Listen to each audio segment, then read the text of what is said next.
TikTok. I have to talk to some TikTok people. Okay? I hope you're all listening. Okay? And I mean, and I for some reason, I just found this on TikTok. I don't usually look at the comments, but I was looking at the comments, and why? Because there was one of the videos I did that had like over 800,000 views. So I thought, wow, why? What's going on with that? Why? Right? And what was I talking about? Oh, here's what I was talking about. I said that if you go to bed early, okay. First of all, I think I said it's something I say a lot, and that is, there's not a cigarette smoker alive who doesn't know they shouldn't quit smoking. There's not an alcoholic alive who doesn't know they should quit drinking. You know, anyone who's got any kind of addiction kind of knows what they need to do. They exactly know what they need to do. They just can't. They don't. It's addiction, and we should have something called Maillard Anonymous. Okay, cooked food produces Maillard chemicals. People aren't that addicted to boiled potatoes or boiled broccoli, but you certainly are to broccoli casserole, or maybe fried chicken, or maybe pizzas, or how about a kebab, things like that. Those are things we get addicted to. People are addicted to, whatever, cheeseburgers, whatever people are. Those are all Maillard chemicals. So we're all addicted to Maillard chemicals. Yeah, we're all addicted to Maillard chemicals. Every one of us. So we should need a 12-step program. What I love about 12-step programs, everybody, is that those 11 steps after the first one, you're just going to say, I'm powerless. And if you can't find something that you're powerless over, then you haven't been thinking very much. You haven't been alive very long, okay? Because we're powerless over almost everything. All right, but let's just take for an example our powerlessness over some habit that you have, okay? Because we are completely powerless over our habits. That's why they're habits, unless they're good habits. But anyway, so we all know this. But why don't we do it? What keeps us from doing it? And I've been looking into is the reason I'm looking into this so thoroughly, and I was up until a year ago when I got sidetracked. I was writing this book that I gotta finish it before I die, you guys. So I gotta finish it before I die. It's called Why It Has to Taste Good. Okay, but anyway,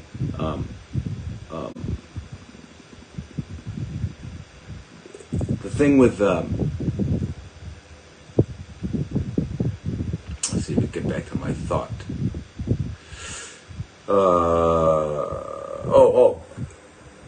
There is a connection which is there's a lot of research on it, but it's not quite defined yet, and but it's just something that I know and so I researched it, and I found out actually if you approach it from a different perspective, using their language, you find out, there's a ton of research that shows you that going to sleep early gives you willpower. Willpower means what? We're going to do something. Okay, that kind of goes against what I know to be true. But let's forget all that. The way you all know the word willpower, let's say the word willpower just seems to go to bed with just is aligned with going to bed early. So when I talk about because I noticed a lot of you that were commenting on that 800,000 there were saying, I can't go to bed early because I'm a student. I can't go to bed early. What do you think? Well, tell that to my boss. Try playing. I get it. I'm human, man. I was born on this planet, this planet. I grew up on this planet in America doing all this stuff. I know. Things start happening at 9 and 10 o'clock at night. When I was younger, that's when it started to happen. Or maybe even later. I get it. And then you get into these habits, right? And there's no time. And if you're a parent, if you're a mother, especially if you're a mom and dad, and you've got a bunch of kids, you're taking care of them. And if you're a kid, you're busy freaking out your parents. Nah, just kidding. Trying to get away from them, right? Or, if you're older, once you get older, you try to get away from them. Right? Once you hit 11 or 12, forget it. Over. Nice to meet you, doctor. Nice to meet you, mom and dad. Got to go now. But if you're under that, then you're looking for them. Yeah, you're looking for them. And one thing I got to tell you that parents don't do, and I don't know why. Excuse me. But and this is, I don't know if anybody knows. Chilton Pierce wrote a lot of good books on children, raising children. But there's him and there's other people too. There's almost nothing that can replace skin-to-skin contact with your kids, especially when they're very young, especially when they are pre-verbal, skin-to-skin. And this goes way back to psychological experiments with rhesus monkeys. They used rhesus monkeys in psychology, where they had a cage, like a wire-shaped monkey with a bottle coming out of it with some milk in it, and then they had a wire, and then they had a cover. It was covered with cloth, with the bottle coming out, and another one just covered with cloth, nothing in the bottle. But they were always hanging out with. It had to have be covered with cloth. It was more important. Getting that comfort, getting held, getting touched was more important. And this was just for touching. This wasn't even skin to skin with humans, which is a much bigger deal, a very, very big deal. But which moms we just don't do. And the other thing is that they found that the monkeys that were raised with the cloth were actually psychologically more sound, more able to fit in, more able to get along with people, or people with animals, with other monkeys. All in all, also more successful in getting food and stuff like that. It's a very, very important thing. So with humans, it's skin to skin. That's really it, and that's from mom. That's mom and dad, if dad's going to do it, but dads don't usually do that. Dads. You might have to shave a little bit, dads, if you got your real hair. No, I'm just kidding. Don't shave. Leave it. You guys that shave everything, it's just whoa, I won't even get into that. But I guess I was born way before you guys, right? Because it wasn't until 1996 that you guys started shaving everything. What happened to humans? Now, hey, no worry. Don't worry, you don't have to worry about shaving. You know what? We're going to genetically modify you so you're born with no pubic hair. No genes for pubic hair. No genes for axillary hair. Don't worry about it, okay? You'll be born that way. We'll have you chipped. We'll have you real fine, okay? You'll be born that way. What else you want to have? Anything else? Like not human, not natural, that we can fix? How about, look, instead of getting implants and stuff, I was on a plane one time. I saw this guy with implants. I thought I was in a Star Trek movie. I thought this guy was from one of those things. I was like, incredible, right? So, hey, let's get those put in. Let's go for it. Come on, Elon. Where's Elon? Elon's helping us out. We know that. He's a really good guy, right? An eccentric guy, just putting up 20,000 satellites. All right. And he said that thing about, someone just sent me this morning. Did you guys see the thing on what Elon Musk sent about Coca-Cola? Oh gosh, I got the highest rating of any tweet ever. Thanks a lot, guys. Just playing the dumb old billionaire. I'm a dumb old, lovable billionaire.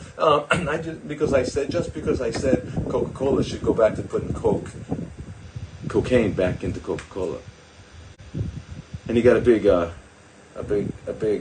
thing for that. Anyway, this guy wants to put implants into our brains.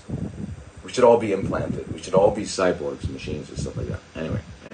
I am going to always push forward until the day I'm dead, and I hope you can remember these, play these when I'm dead. But I like hair, I like faces, I like skin, I like people. I don't like sending emails and assuming that someone heard me. I'd like to go, if I can find the person, look them in the eye, sit them down and say, hey, what's up, blah, blah, blah, blah. Or, when I'm at work, I walk up to a nurse and I say to the nurse, by the way, can you do this? The reason I want to get the CBC is because of that. And I saw the creatinine's going around. If you talk like that, you got it all. Oh, wow, I get it. Okay. And then I'll write it down. Yeah, but anyway, I'm like all for the world used to be. Okay, I don't know how I got off on this rant. It's ridiculous. I was talking about TikTok. So anyway, everybody was on the was saying they couldn't go to bed early. I get it. It's really difficult to go to bed early. And what are you gonna do? I didn't make it up. It's not. I'm sorry. It's the way it is. Let me just explain it to you all, because this is the way it is. All right. It's just the way it is. It's kind of like getting upset that every morning, man, that sun comes up. Or no. Every evening the sun goes down. That really pisses me off. You can't get pissed off at that stuff. Wouldn't you get pissed off at nature? Now, I know one thing to get pissed off. When you drop something, it always goes to a place you can't find. That it could never go. You could never have gotten it there. If you tried as hard as you could to put it. It'll go to that one spot that you can't find, right? So I get angry all the time, and I think, who am I angry at? What am I angry at? Am I angry at physics? That's pretty bizarre, huh? Anyway. So, if we go to bed early, now I didn't make it. It just turns out that our physiology. Remember, we are close to the primates, right? The primates are the monkeys and the apes, the chimps. Gorillas, things like that, orangutans. We're close to them in many, many, many ways, right? In some other ways, we're very, very far. But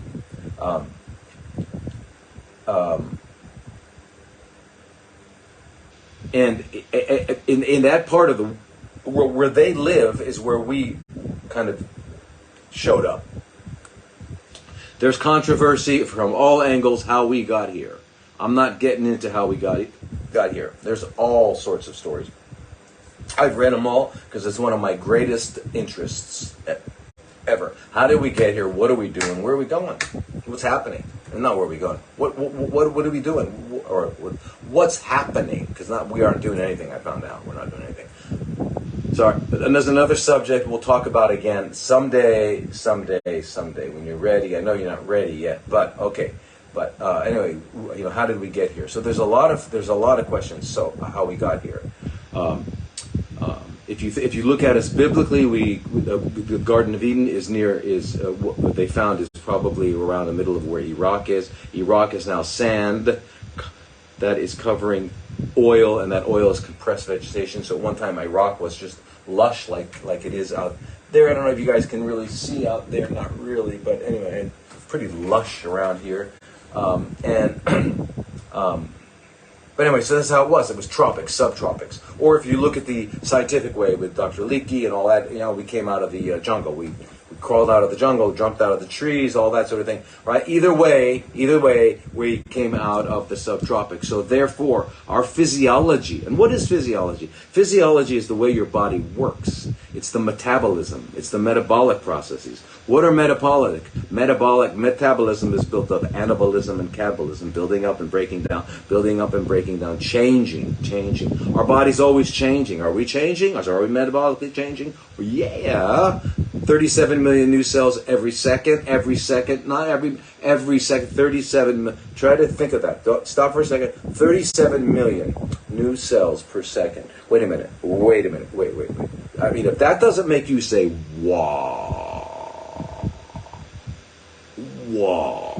I know you think computers are cool. I know you think some cars are cool. I know you think that some celebrities are cool. But tell me that's not cool. Tell me it's not cool that 37 million new cells are made every second in your body, my body, everyone's body. And that's only one of the things. One. In this divine gift, what is it? Not a gift. It's a gift. By the way, nobody earned any, Elon Musk didn't earn anything. Everything he has was given to him. I mean, we can go into that someday. Same with Bill Gates, all these people. Oh, I worked really hard. Okay. I get it.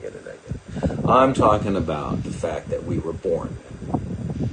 Am I going to go down this rabbit hole? Anyway, we're born to parents in a country, speaking a language. People showed up, became friends. I mean, everything sort of all came together in our lives, and here I am, like at the age of 12. Here I am, and I've got these opinions and stuff. And they came from all over the place. I mean, it's not like we are. Anyway. Okay. anyway, so let's forget that. Let's forget that. But anyway, our physiology is that way. Now, in this part of the world, there's 12-hour days and 12-hour nights, right? 6 a.m. to 6:40 a.m. Or 6 a.m. to 6:30 is usually sunrise, and 6 p.m. to 6:40 really is sunset. That's just the way it is. So if you were living naturally in that world, you'd go to bed about an hour after. If this was 10,000 years ago, right? We would all go to bed at that time, right? Okay, because we wouldn't be late. There would be no night shifts. There would be no nonsense like that. Okay, so then I said, so we go to bed at that time. It's not that early. It's just that that's the time you go to bed. And our body's designed for it. It turns out that our pineal glands, and we've got these non-photic.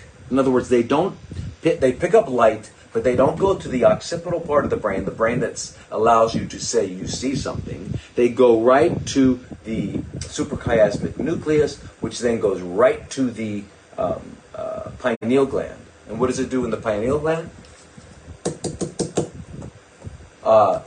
As soon as the light goes below a certain nanometer, as soon as it goes down below a certain nanometer, and it becomes dark, decreasing light, and you pass a threshold, it starts to produce melatonin. It's the way it is, just the way it is. I didn't make it up, it's just the way it is. When you get the more melatonin, you find out blind people get less cancer, etc., etc., etc. So I'm reiterating all this stuff because I saw all these comments, and it just means that I think the thing what happened, unfortunately for everybody who saw that, and I'm really happy you're all watching it. But the point is, they took it so out of context that you don't even know the whole context. Because if I just heard what you said, I'd say, yeah, what's this guy talking about? It's kind of weird. I mean, going to bed early, blah, blah, blah, blah. Anyway, it turns out, I didn't make it up, but if you go to bed early, you're going to wind up, your health is improved and everything, okay? And then you're going to wind up being a monster in terms of taking care of yourself. Because you're going to feel so good, you're going to do the right thing. And you're going to have 4 or 5 hours in the morning before anybody gets up to do stuff while they're still, okay. Anyway, blah, blah, blah. But anyway, the other thing you all said that I noticed there was a lot of comments was that they're going, hey, this dude looks really tired. What's he talking about going to bed early? Yeah, I do look tired. And I'm not. I got to remember something. Other than a very few of you out there, I've made more revolutions around the sun in this body than you've made in that body. Okay? So I'm probably, for those of you, especially TikTok, if you guys are saying that I look tired, yeah, I do. I woke up, I feel great, I got energy, I'm going to run, I'm going to do all kinds of stuff today, but I guess I look tired because I'm getting old, that's just what happens. So katot, okay, everybody? I'm not going to get some surgery, just the way I am, okay? Got to deal with it, and I'm okay with it, okay? But anyway, there's other comments too. But anyway, I understand that those things are taken out of context. What I wish was on there was a way for you guys to see what was the original whole video so you could understand it. Anyway, I spent a lot of time on that. So I apologize. But let's get into some questions because there's some really good questions regarding cancer, and that's why we're all here.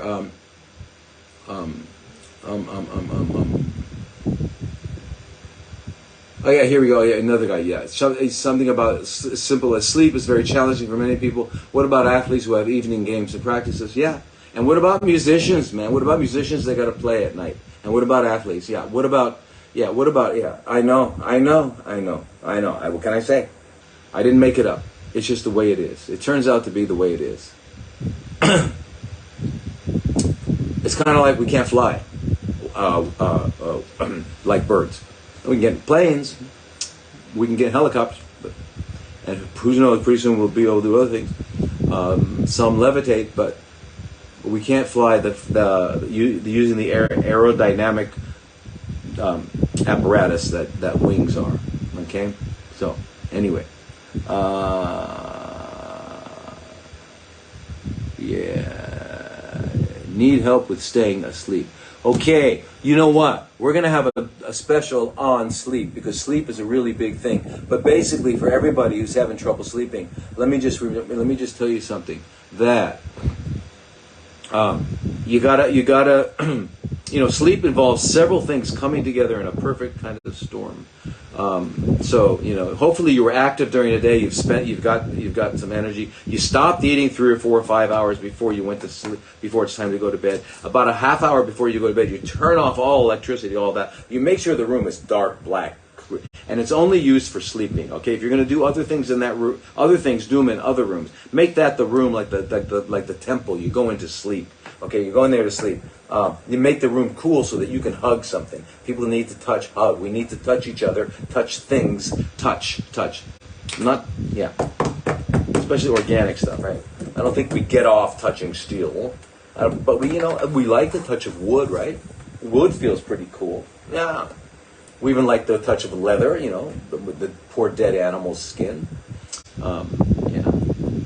I don't really like the touch of leather, the smell of leather, the idea of leather. I could never get a top-of-the-line car because they all have leather seats. I mean, it's crazy. Just because I don't think it's worth it. And then you know what I found out? I found out that the leather they use to make things is not the same leather from the ones they killed to eat their carcasses. Can you imagine that?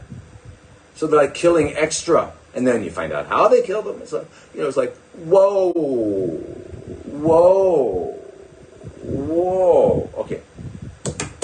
Remember something, everybody. I just want you to keep something in mind. I know I might always offend people, make people not want to hear me, blah, blah, blah, whatever. There's this thing that you can't control. I mean, you can't negotiate your way out of it. And it's called karma. And karma is, whenever anyone asks me about how are they going to do? Well, it depends on so many things. Attitude, your ability to meditate, your ability to go to sleep, your ability to exercise, your ability to embrace, have gratitude, have good relationships with friends, and then getting the right kind of doctor. Wow, finding a doctor? Finding a dentist? What? It's so hard. I can't, geez, I just don't know how most of you guys ever do it. It's just crazy, ridiculously hard. But then there's one thing, and maybe it's 0.5%, but it's everything, and that's called karma. And I never can, I have no control over my own karma or anybody's. But anyway, but I just want you to know. So when it comes to eating and stuff like that, what happened here? What the heck happened? There we go. Or no. There we go. Here we go. Yeah, because I want to show this to you later. Yeah, in a minute when we come to that question. Okay, guys. All right, very good. Now, okay. How do we deal with grief? What a question. Oh my gosh. Well,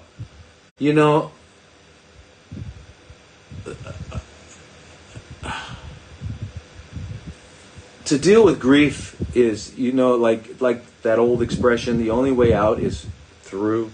You got to just go through it. You can't, there's not a way to avoid it. You got to just go through it. You got to feel it. You have to feel whatever it is you need to feel. And I don't think grief necessarily gets better. It changes. It changes. But how do we deal with it? Well, you need to have whoever you are, everybody out there has to have their own particular understanding about life and death, what they are. What are life and death? Are we alive once? Is it just one of those, I'm not sure how people think about it, but so it's just, you're just born and then you die and that's it. If that's how you think, then you're going to really be, your grief is going to be powerful. It's going to be powerful because it's the end. Because the one thing about death is that it keeps going. It's forever. My mom died, and she's been dead for 12 years now. And I'm going to tell you something. there's not a day that doesn't go by where I think I'm going to grab my phone and call her, because I used to love to talk to her. She was like, she had a lot of stuff in her head, a lot of answers, and I'll always miss her. But hey, same with my dad. You know, they're all gone now, but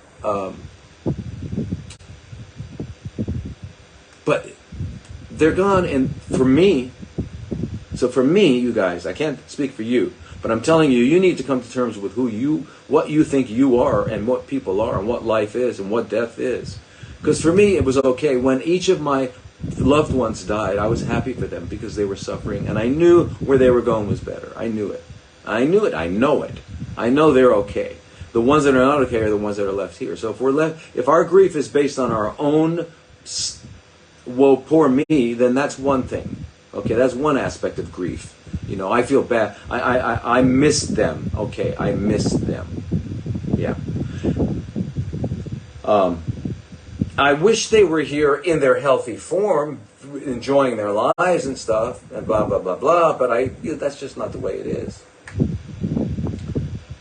So, but there's no way to really get over it. I mean, even, no matter how you believe it, if someone you love dies, it's permanent. That in that body, that personality, you will not meet again. You'll have memories, and you'll have pictures and things like that, and you will not meet again. Be grateful for what they gave you. If it was friendship, if it was motherly love, if it was fatherly love, if it was brotherly love, if it was whatever it was they gave you. Whatever you got from being with them, just be grateful and hold on to it. Cherish it. And cherish that. And don't the other, you can't change the other stuff too. But if you come to terms with things, like a lot of times you'll see, I mean, I work with people, and I have for years, who get very, very sick, and sometimes they die, and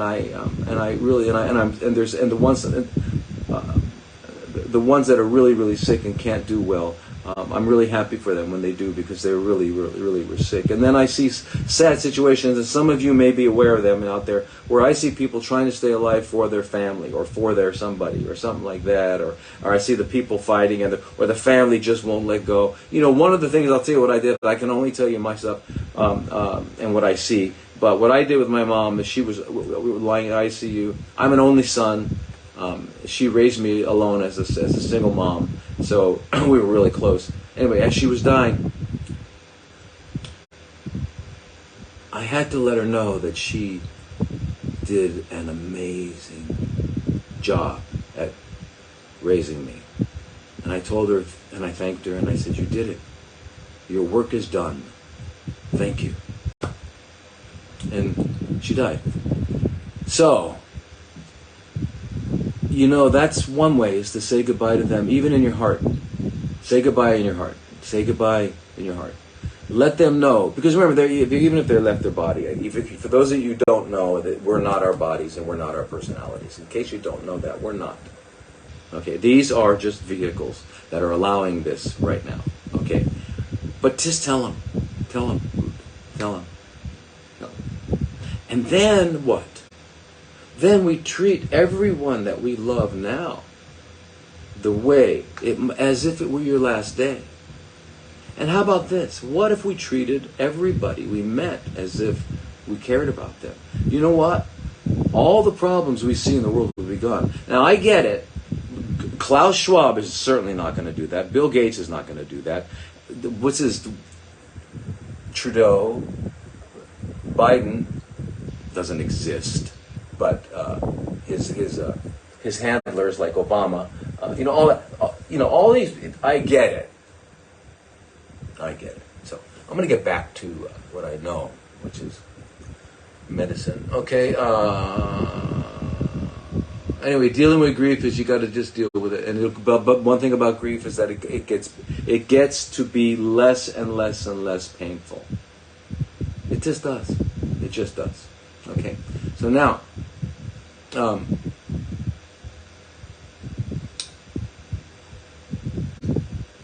Now, there were two questions this week on ferritin. You all know about ferritin, and I've talked about it before. I want to talk about it again. Ferritin is a storage form for iron. Iron is really essential. It's like over 200 different different enzyme systems. It's absolutely necessary for our DNA. You know, we're making 37 million new cells per second because of iron is in there. So there's that.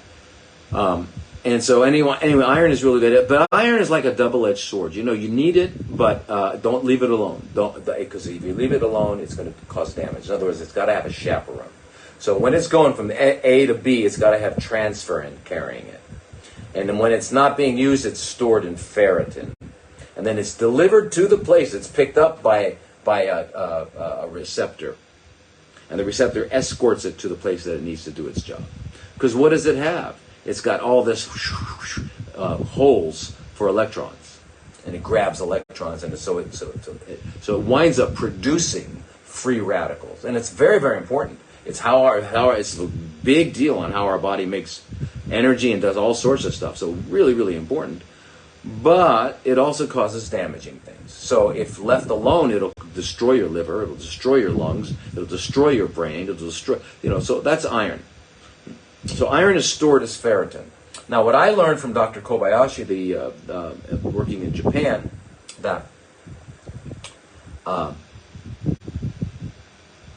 he looks at, one of the parameters he looks at when he's evaluating someone's blood is ferritin to iron ratio. Should not be greater than 5. If it is, we pretty much probably have cancer. So if you're looking at someone's blood who doesn't think they have cancer, and you find the ferritin to iron ratio is 5 or greater, they've got to start looking at at their life a little more carefully, and maybe get evaluated and checked out. Okay, so below that, 3 to 1 is okay. It's getting up there. Something's not too good. The 2 to 1, it should be around 1 to 1 or around there. Okay, now ferritin also gets increased in acute inflammation. So it goes up in inflammation. So ferritin goes up with inflammation, but it goes up with malignancies and cancer. And why does it go up with cancer? Because as I said, remember now, cancer cells are rapidly reproducing, replicating. So they're grabbing iron, okay, and they have extra iron receptors on their membrane, on the cell membranes, more, okay. Transferrin receptors. They have more transferrin receptors. So transferrin's carrying the iron through the blood, and just like cancer cells have more insulin receptors, they have more transferrin receptors. They're going to grab that transferrin. They're going to take that iron. Okay, so you swallow a pill of iron, or you eat some spinach with, and you've got a lot of a lot of acid in your stomach, or you eat broccoli, or you eat cabbage, or you eat anything like that. Or you drink blood. You're one of those people who still like to eat dead animals and drink their blood. Then you're getting your iron through hemoglobin, the animal's hemoglobin, the corpse's hemoglobin, and so. Yeah, so, and by the way, iron is iron. Okay, so whether it's a corpse, iron from the hemoglobin of a corpse, or iron from spinach, when you get down to just the iron, the Fe, the ferric and ferrous is iron, is the same. All right, so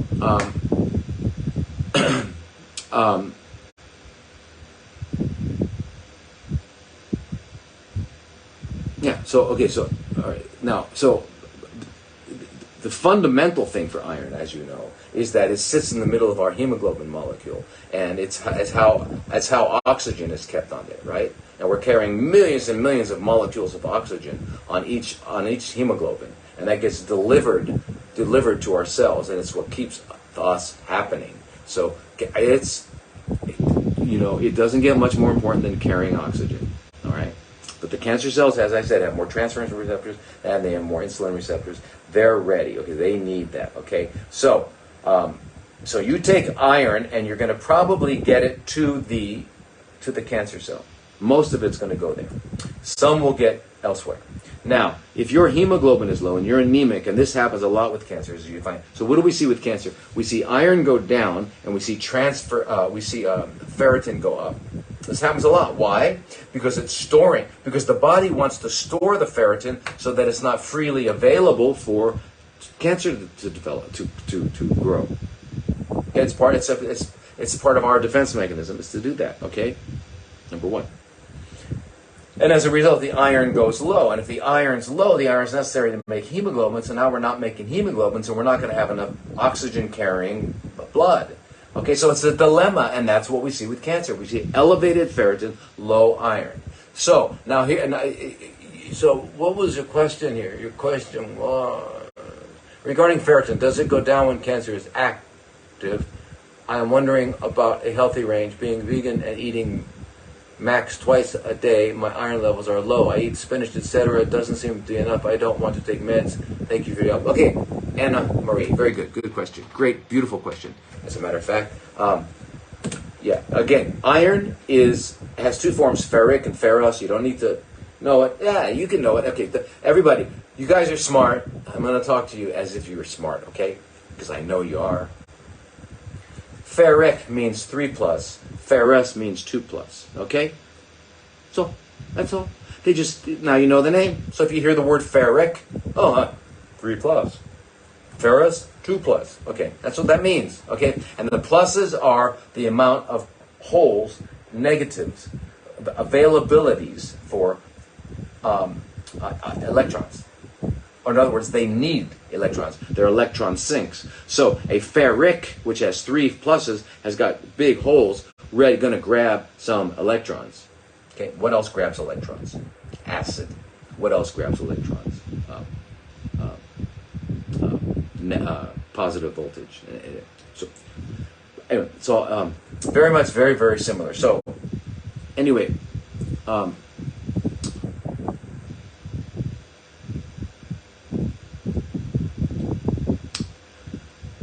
where was it? So, okay, so no, what happens is, when the cancer is active, probably, it depends. You know, that's a good question. It depends. Is the cancer active, and so it's getting iron, and we're going to see it go down? Yeah, if you're not supplying enough in there. Now, you're vegan, meaning you're not eating a corpse blood, which I'll hand it to you on that. I love that. Good news. But our body, so we've got hydrochloric acid in our stomach. So when we eat the ferric, now the ferric form, the 3+ form, is what's in plants. So when we eat it, the hydrochloric acid in our stomach turns it into a 2+, turns it into ferrous, and ferrous we absorb and use. So make sure you got a lot of hydrochloric acid, Anne Marie. So what I want you to do is go get some betaine hydrochloric acid. You can get that at any kinds of Whole Foods, iHerb, any of that stuff. Order it. Take 1-2 capsules before eating, 5 to 10 minutes before eating. You'll have an acidic stomach, so what you eat will get processed and used. Yeah, but you don't have to worry about being vegan. If you're a menstruating female, that's where you're losing iron. You're losing blood. That's one thing. If you're postmenopausal, then that shouldn't be a problem. Then you're not losing blood. But just being vegan doesn't make you iron deficient. Just because you're not, because the only difference between a vegan and an animal eater is that the animal eater is drinking blood in one way or another. He's either drinking the blood, straight blood, which is they call a rare steak, or the dried up, fried, coagulated blood that's in the piece of meat or whatever. You know, so either way, you're getting the blood, and you're getting the hemoglobin, you're getting the iron that's in the hemoglobin, it's in the blood. Anyway, so don't worry about it. It's also, and by the way, Anna Marie, keep in mind, this is very important. That is, that person who's drinking, you can be on a satanic ritual drinking blood, and if you don't have iron, you're not going to absorb it either. You got to be absorbed. Actually, not heme gets absorbed easier, but if it breaks off out of the heme into just the iron, you won't absorb iron without having acid in your stomach. So that's very, very important. Okay, is it important to test the metals in the urine? Heavy metals. We're talking about heavy metals. Heavy metals, remember, replace all of our necessary elements in our blood, like selenium and zinc and molybdenum and calcium and iron and all those things that are in our bodies performing functions get replaced by these heavy metals. So is it necessary to test? I stopped testing the urine in the metals in the urine, because everybody has them.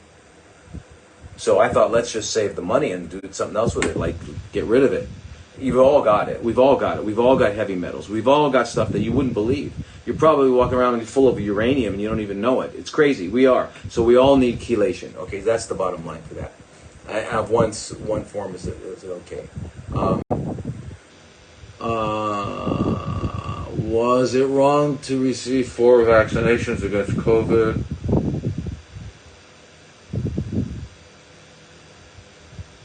Let's forget that question. It's wrong. I don't know how to use the word. Wrong. What did I say? Wrong.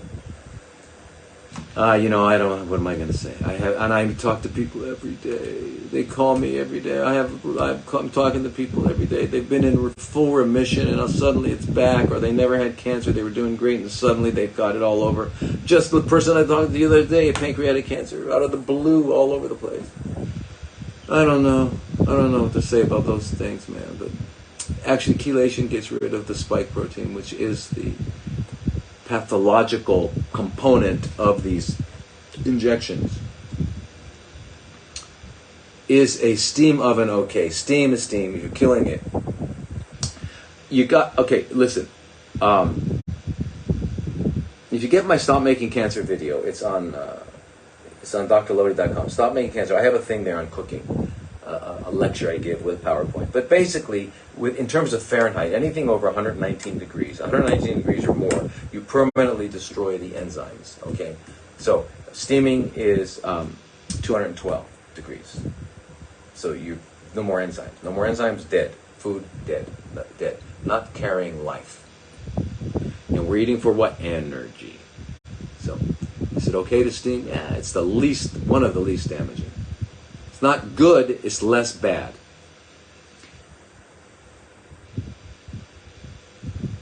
Yeah, okay, so now, do nuts and seeds let's go back up. Let's go to some of these questions. Okay, here's on Instagram. Okay, triple negative breast cancer from BRCA mutation, and I don't see a what do you call it? Question. I don't see a question mark and nothing else. So anyway, triple negative breast cancer from BRCA mutation. Well, I wanna. This is a very important thing for everyone to please listen carefully right now. Okay, listen carefully about these BRCA mutations and about mutations for the most part. Now, there are a few actual mutations. Now, there are kinds of mutations. One are you can. How can I get chelation therapy if I live in upstate New York? You gotta go to ACAM, ACAM, American Holistic Medical Association, ACAM, American College for the Advancement of Medicine. Look on their website, find the closest place next to you. And there's also oral chelation. You can go down to New York City, get a guy to give you oral DMSA or DMPS, or you can take it orally.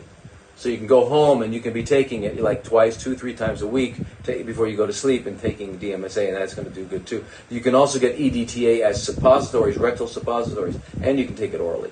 So you got to go to a good chelation doctor. Find one somewhere. If you've got to leave upstate New York, go to New York City for a while, just to meet some, get an appointment with someone. Go see Dr. Jeff Morrison. He's a great guy, a wonderful guy. I know there, or just yeah, but he's a good guy, and I don't know who else is there. Pavel Yutsis is probably still there. Robin Atkins died now, so yeah, anyway, and there's a really smart cardiologist there named Patrick Fratellone, very good guy. Anyway, but there's a lot of stuff you got to get, so chelation possible. So anyway, so triple negative, right? So triple negative. Now. And everybody, and I know there's a lot of people probably really interested about the triple negative thing with the BRCA. Okay, and I think the reason that you put triple negative, this is from Potencial Infinito, the triple negative breast cancer from BRCA2 mutation. I think the reason you only put that is because a lot of people say that it comes from BRCA1, not BRCA2, right? The triple negative. Now. what I want to do in the next couple minutes is I want to thoroughly convince you all that they do with these talk of mutations, with these talk of is just standard of scare. They're scaring you to death, and it's all. And I gotta say it. It's all bullshit. It's lies. Okay, and I'm going to show you a little bit how it is lies. Okay, I'll give you an example here. Now, triple negative breast cancer, BRCA2. Okay. Now, there was a study done with how many people? I forget. Anyway, looking at a lot of them. And they concluded that 13% of females will develop breast cancer in their lifetime. And they did. This study was with, I forget with how many, like 600,000, 800,000 people studied. And they looked at BRCA. Okay, now among the women with BRCA1 mutation, they said 55 to 72% will develop breast cancer by the age of 70 to 80 years. And 70% of those cases, now 55 to 72% of people will develop breast cancer by 70 to 80 years.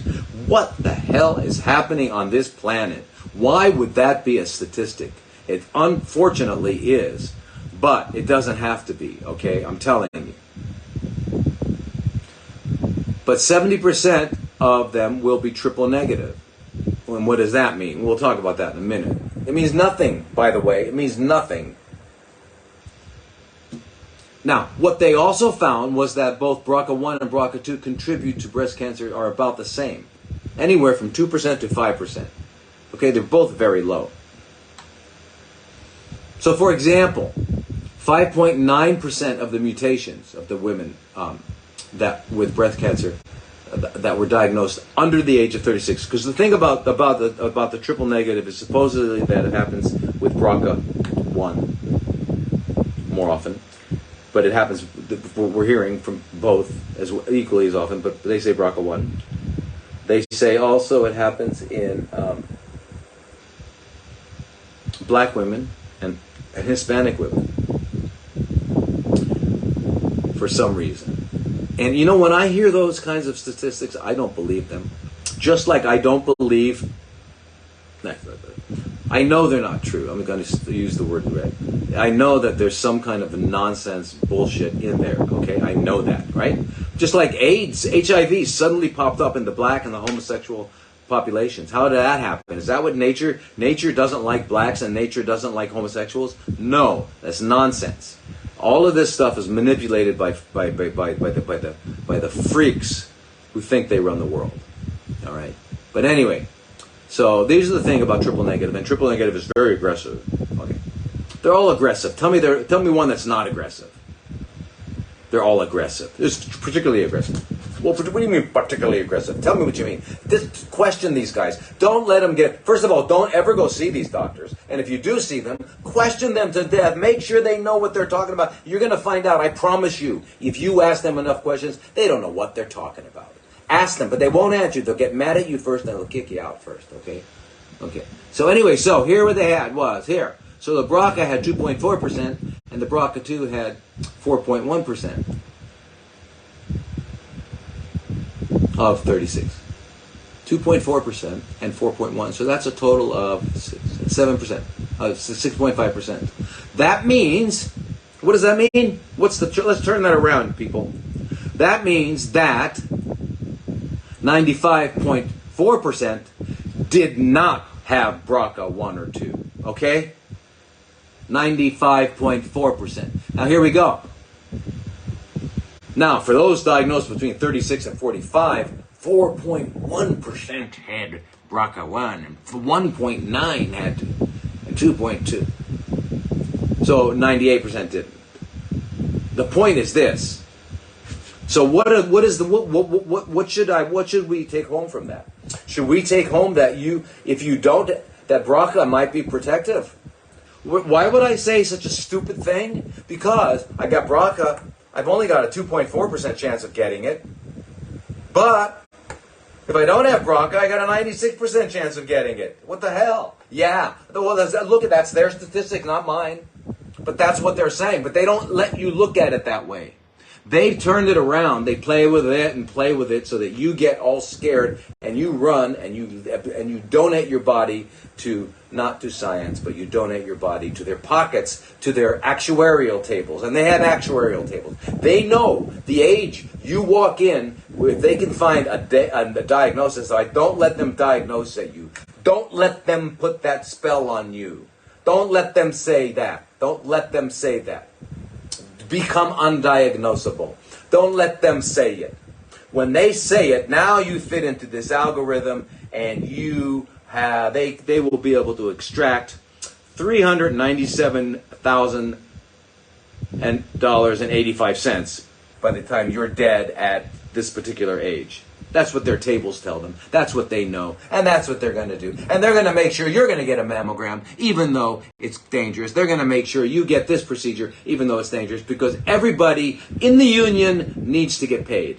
I'm sorry that I might offend anybody, but I'm not sorry that I'm telling the truth, and I'll always tell the truth. And one of the questions that you guys asked me on TikTok, which was kind of surprising, but it wasn't just one. You kept asking. Everyone on TikTok kept saying, who's they? Who's they? Who's they? But who's they? Who's they? Is that a real question? Who's they? Who's they? Is that a real question? Who's they? Who's the World Economic Forum? Are we playing Jeopardy now? Who is the world? Who's Klaus Schwab? Who's Bill Gates? Who's Melinda Gates? Who's Obama? Who's Biden? Who's Trump? All of them. I mean, all of them. Even Trump. Why is he alive? Why is he alive? Why did he push? What's it called? Super fast max. Why did he push it? I thought he was on our side. He pushed for super max. Why didn't he bring the military in? What happened? We had proof he didn't bring the military in. What happened? I don't see it. And he walked out on December. What? He walked out? Still alive? Huh? John Kennedy's not alive. Robert Kennedy's not alive. Malcolm X is not alive. John Lennon's not alive. But he's alive. He's still alive. But he's a big enemy? He's an enemy? Anyway, I'm all confused, you guys. Gotta tell you, I'm all confused. I think that they know if someone's around, it's because they're allowed to be around. Anyway, I just wanted to let you know about the whole BRCA thing. So BRCA 2, BRCA 1, all that sort of thing. Okay, and all the BRCAs really mean is this. Like, it's very, very important to understand. BRCA means breast cancer associated. It allowed them to come up with an acronym. Okay, now,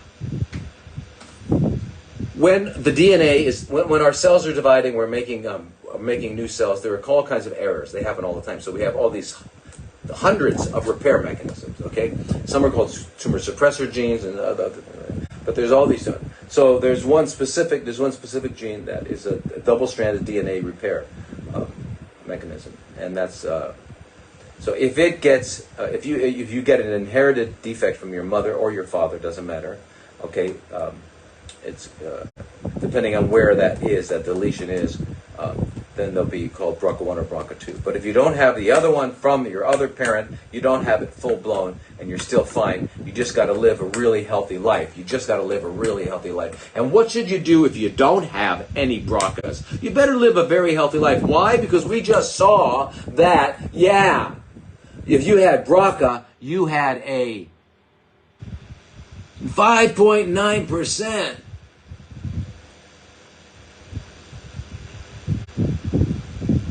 before the age of 36, which means you had a 94% chance if you didn't have BRCA. So what I'm saying is that BRCA, no BRCA, forget that, okay? Remember this, live, eat healthy, and you'll feel better, you'll love it, you'll have everything better, you'll feel better. Listen, the little bit of pleasure you get in your mouth is not worth your health. That pleasure you get from eating your favorite thing, and it only lasts a minute. I want you to think about when you eat something. You sit down to eat your favorite meal. How long are you in? How long are you doing that for? How long? How long? How long? Okay, you take your first bite, you go, like that dog on the commercial, cartoon, okay, and then you start talking. You chew. You get that second bite in, you go, but then you start talking. Pretty soon you realize that you're almost done. And you might have had 2 full minutes of The rest of it was what? Something else. So really, you sat down for how long? A half hour? So you really are talking about giving up 2 minutes of what you call exquisite pleasure of the tongue and the nose and the chewing apparatus and the swallowing apparatus. And that it is all that. It's smell, chew, texture, taste, and swallow. You're gonna give up 2 minutes of that for your health.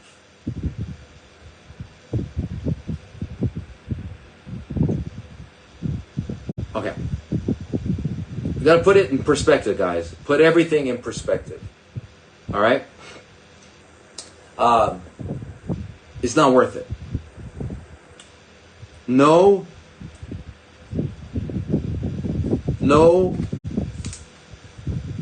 pleasure is worth your life. But I got to tell you something. There's no high, no drug, nothing in the world that comes close to the feeling of health. And we don't know that because we've all been so far away from health for so long. We may have never had it. We were born into a toxic situation. We have maybe never had it. But you caught glimpses of health when you were a young kid. When you were a young kid and you could not sit still because you had so much energy. And you were just laughing and smiling and everything was funny and life was fantastic. That's close to health. Okay? That's what health is like. Okay? So we're not there. But it's better than a pizza. It's better than a steak. It's better than all that stuff. And that stuff is always transitory anyway.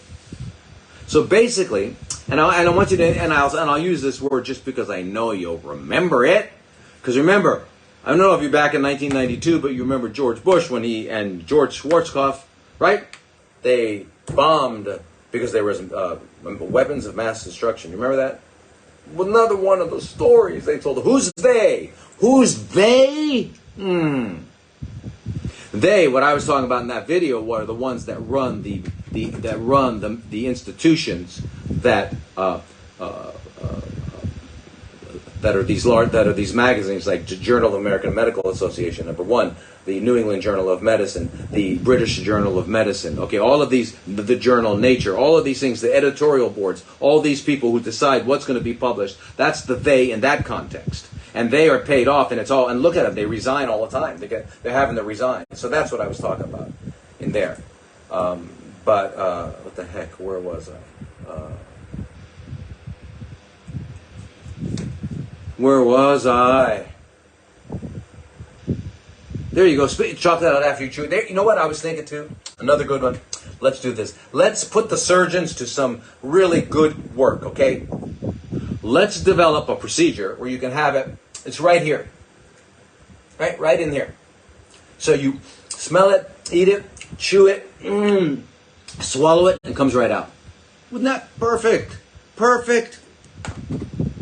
And you don't get fat. Anyway, the point is, here's what it is. Basically, the word gustatory is a word that refers to anything that happens with the mouth. It's the scientific word for gustation. Gustation is, taste. And there are like 5 tastes, right? Savory is the new one.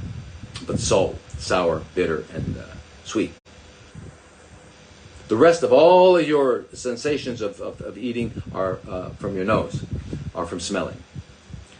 And then savory. Okay, so there's that. So it's gustatory, and then anything from the nose is called olfactory. So what we're doing then, think about it, I want you to think about it very carefully, is that what we're doing is we're engaging in all the time is olfactory and gustatory masturbation. We're doing it all the time, and we're doing it in public, right? Which is... so anyway, we do it together, and it's all together. It's fun. It's an orgy. Yeah, we sit down at a buffet, at a dinner, luncheon, and you... Oh, that was so good. Never mind what's happening once you chew. You know what I'd love to do? I'd love for everybody to get what you just chewed and swallowed and got into your stomach, and let's get it back up. I want you to see what it is now. Because what it is now is called CHYME, and that's what your body has got to deal with. That's what your body has to live with. That's what's going to be going on for the next 8 hours, is dealing with this stuff here. Not what you just went through, not what you just had a nice masturbatory experience. That's great. That's great. There are other ways to masturbate without getting harmed. Okay, and sorry if I offend anybody, but I don't know how else to talk other than to say words that need to be said. The reason I use that word is because, but I was going back to Bush and Schwarzkopf, is because they used a term called shock and awe. They went in, and everyone watched it. 1992, everybody watched it on their home, they had TV stands, and they were watching TV in the TV room, and they're watching dinner, and they, kapumaka, ano yan?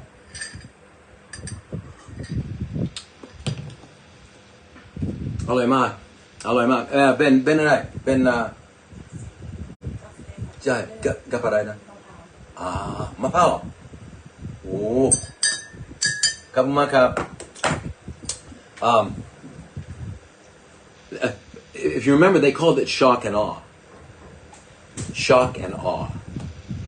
They went in so heavy they just shocked and awed them. So I found out this: when I'm talking to people, I've come to know people out there, okay, and there are walls and walls and walls and layers and layers and layers around that won't let people hear what they're listening to.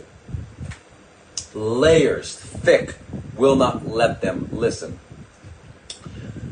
So they're actually prevented from listening and hearing. They don't hear it. So, taking advice from them, from who they are, want to know what I did? I do something that's called shock and ha-ha. Why? Because if I shock you, you'll remember it. Because the moment you're getting shocked, oh my God, he said the word masturbation. So the minute you hear that word, it opens up, it sinks in, it's there. Can't unhear it. Or when you laugh and you go, and you start to really laugh, you're open. And it goes in. So shock and ha-ha. So that's going to be part of, and that is part of just the way I is. It's not that I decided to do it, it's just the way I am. But it works very well. So shock and ha-ha. All right? And by the way, Larry, looking at what you're saying.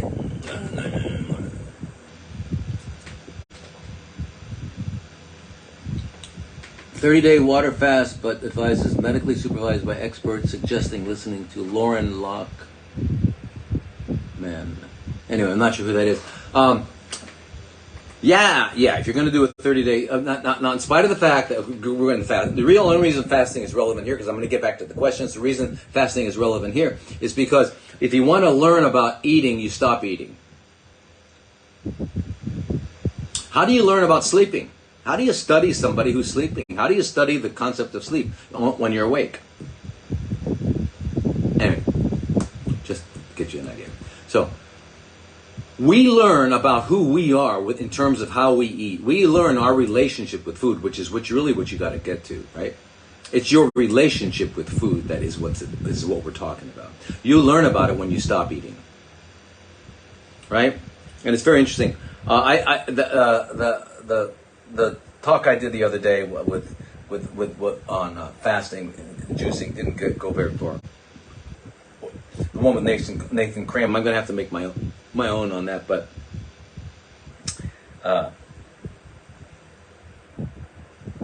you know, man, Moses didn't have it medically supervised.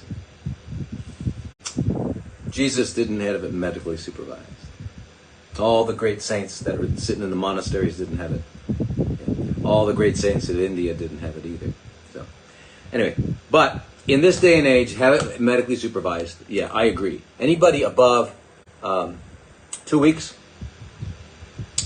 anything above 2 weeks, longer than 2 weeks, get it medically supervised. And basically the whole thing is this with fasting, just remember you're not going to drink enough water.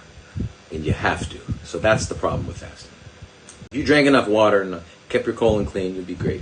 Anyway, but I fast. I'll help you. Anybody who wants to do a water fast, I will do it. I helped some lady, a very wonderful woman, recently, 6 months ago, I guess.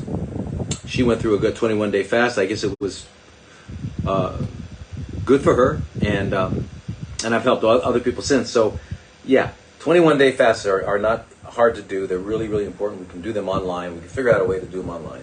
I got to figure out a way to do this so it's not so expensive, right? You know, if I can get a fasting group, we can get a fasting group, and then I have a fasting group, and then we can make it, and we can meet like the first week every other day, or every day for whatever, and then we once a week, whatever, go for 3 weeks.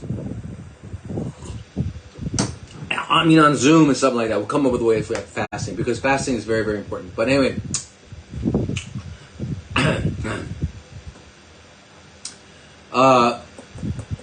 now, okay, what I wanted to tell you too. Okay, now, okay, there's all this talk about triple negative breast cancer as being a big deal, and it's all this blah blah blah blah. Okay, but I want to tell you something. They don't talk about and by the way, what they say triple negative breast cancer is very aggressive, very aggressive. But guess what else is very aggressive? Guess what else is very aggressive? Triple positive breast cancer. So if you have the tumor marker, if you have the ER positive, PR positive, HER2 positive, or you don't have them, they're both aggressive, both equally aggressive. But less aggressive is, well, just ER, but not really, but or just if you have the HER2, it's better than having the ER. Better why?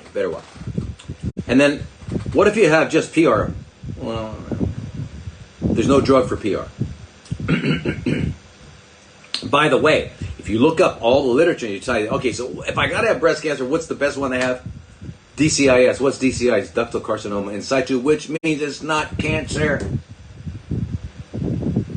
Just like lobular carcinoma in situ, they even admit it's not cancer.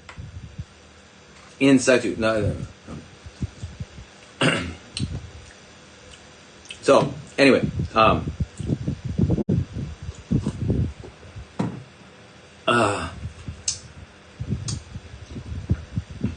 what they don't tell you is that, wow, even with triple negative, there are something, and I got to read to you. I got to share with you vitamin C, and I'm going to bring up vitamin C. By the way, vitamin C. I hope you all are by now. Where's my top? I hope you by now all are doing that. You get a liter jug. You take about 8 to 10 grams, and you put it in there throughout the day. Sip on it.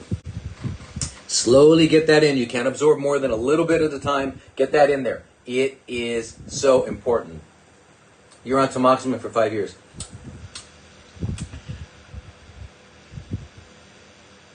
Yeah. Okay, what does that mean? There's not cancer. I'll explain in a minute. I don't want to lose. Okay, I won't lose that. Okay.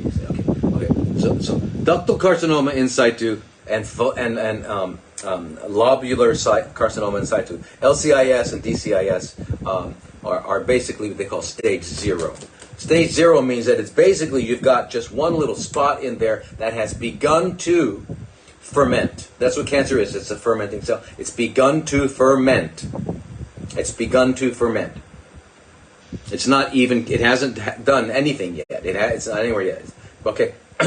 Now, you just quickly change the environment. It's not yet, it hasn't yet taken on all the characteristics that cancer takes on. Because because cancer takes on certain characteristics. It has to turn on certain genes and turn off certain genes to become a successfully chronically fermenting cell. So you're not quite there yet. So you don't go in and cut it out and burn it out. You don't do all that stuff. It's not going to help, but that's what they recommend. They're going to tell you that the easiest they have is DCAS. Go in and cut it out and do all that. We have the best success. That's because it wasn't going to do anything anyway, for the most part. For the most part. But they haven't yet taken on, what I mean by that is it hasn't yet taken on all the characteristics of cancer yet.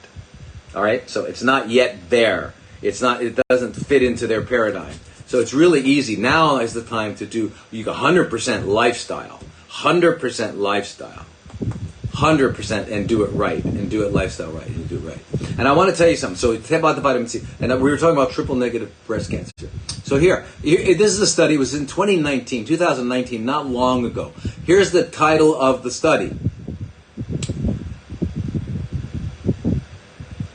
Larry Turner, drink water for 39 days. My oncologist enrolled me in a genetic counseling. All right, you guys obviously want to have a talk one day. We'll do a special talk on fasting. Okay. What I have found over the years is if you want to get cancer gone completely, it's a 41-day water fast. And that's what it turns out to be. Let's stick with this. Now listen to this. This is very important. Triple negative vitamin C. What they found out in this is a study, 2019, in a prestigious peer-reviewed journal. It says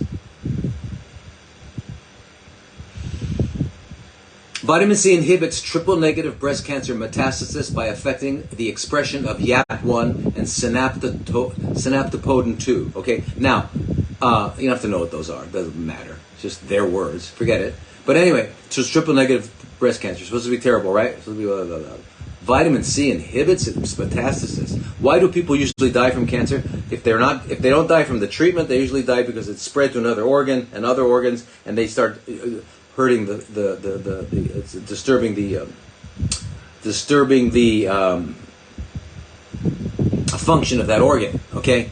Now, I just want you to read this for a minute. So, vitamin C supplementation has been shown to decrease triple-negative breast cancer. This is supplementation. We're talking about oral. We're not talking about IV yet. Triple-negative breast cancer metastasis. However, the molecular mechanisms are still remain elusive. It was postulated that blah blah blah blah blah blah. But it turns out that, we know that what vitamin C does it's very, very important stuff. There's something called the HIF1 alpha, which is how wounds heal, right? That's HIF1 alpha, it's also the fundamental way of it's the fundamental metabolic mechanism of metastasis is HIF1 alpha, and the dioxygenase enzymes which turn off HIF1 alpha are ascorbates, which is vitamin C. It turns off the fundamental mechanism of it, but that's not even what they're talking about. But it does that, and it does that for all cancers regardless, okay? It doesn't matter what, colon, brain, doesn't matter what it is. It turns off that fundamental mechanism, okay, of cancer growth and metastasis, all right?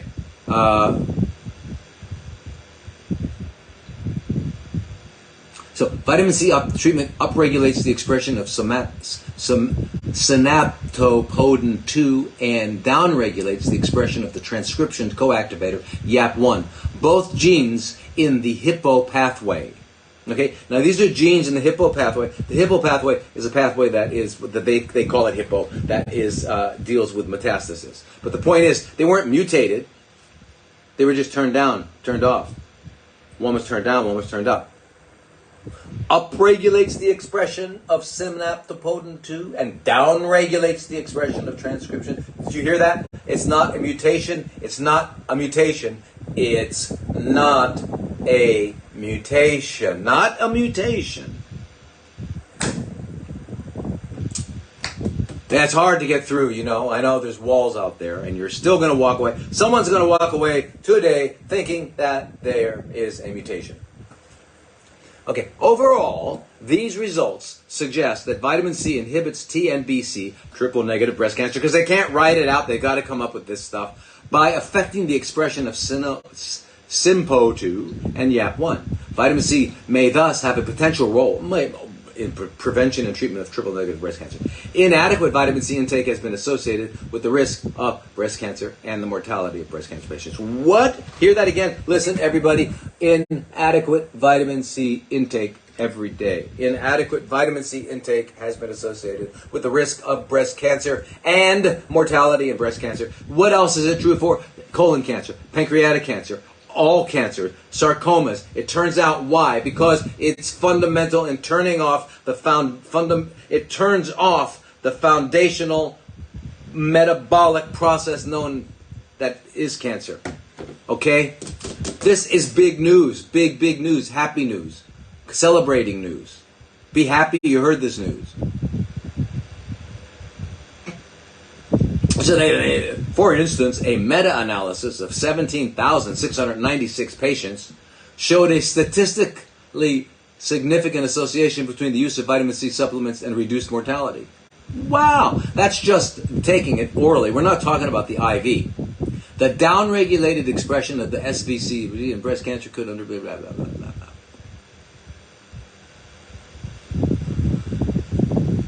Anyway, some of the other things that vitamin C does is that, so what we're talking about now is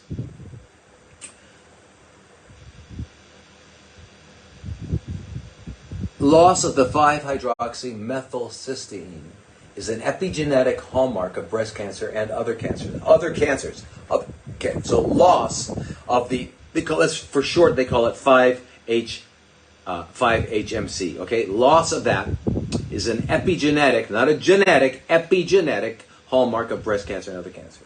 Treatment with vitamin C, orally, gets rid of that.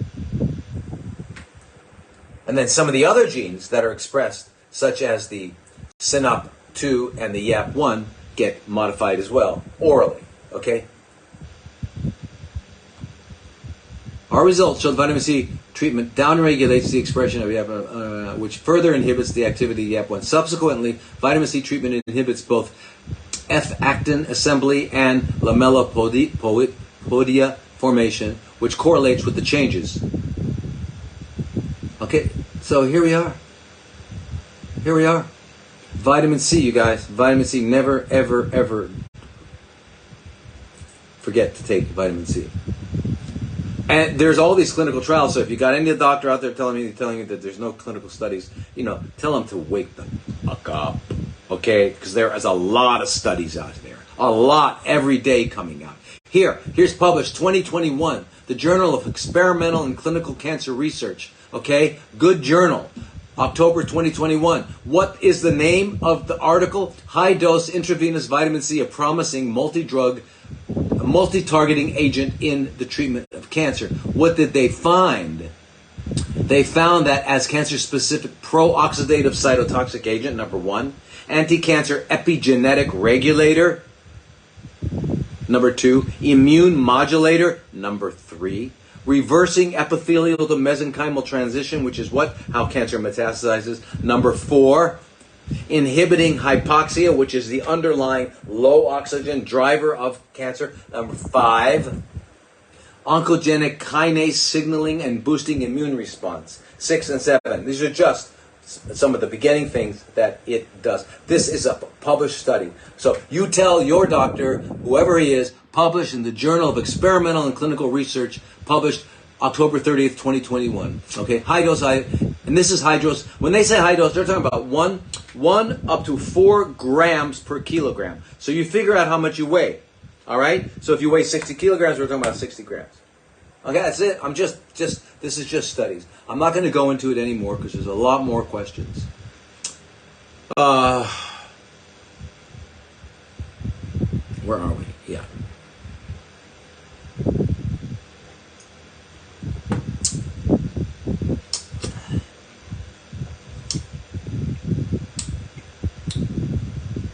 Does inflammation cause cancer? Well, there's two kinds of there's acute inflammation and chronic inflammation. They're almost different, completely different. They should almost have completely different names. But acute inflammation is healing. You get it red hot, painful, and swollen. There's a lot of blood. There's a lot of stuff going there. White blood cells, cytokines, all kinds of growth factors, all kinds of stem cells go in there and just healing and making things get better quickly. That's acutely inflamed. Now, chronic inflammation is when you banged your finger in the car, you keep banging it. Now your body starts to protect itself from this continual damage. And for us, where's the continual damage? It's not banging our fingers with a hammer. It's eating junk food. We eat junk food. Or we stay up late. Or we're sedentary. Or whatever the or is. Okay? If you're doing all those things, in a healthy way, fantastic. Congratulations, man. You made it. Beautiful. Do it. Keep doing it. Because health only comes from healthy living. It doesn't come any other way. All right? So chronic inflammation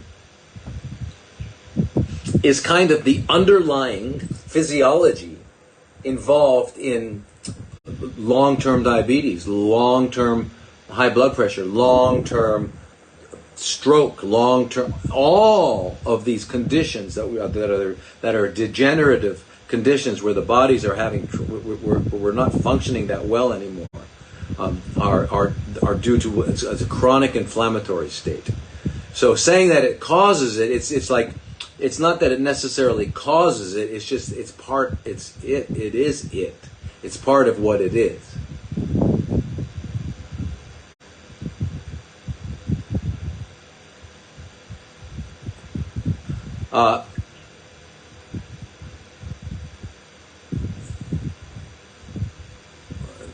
Okay.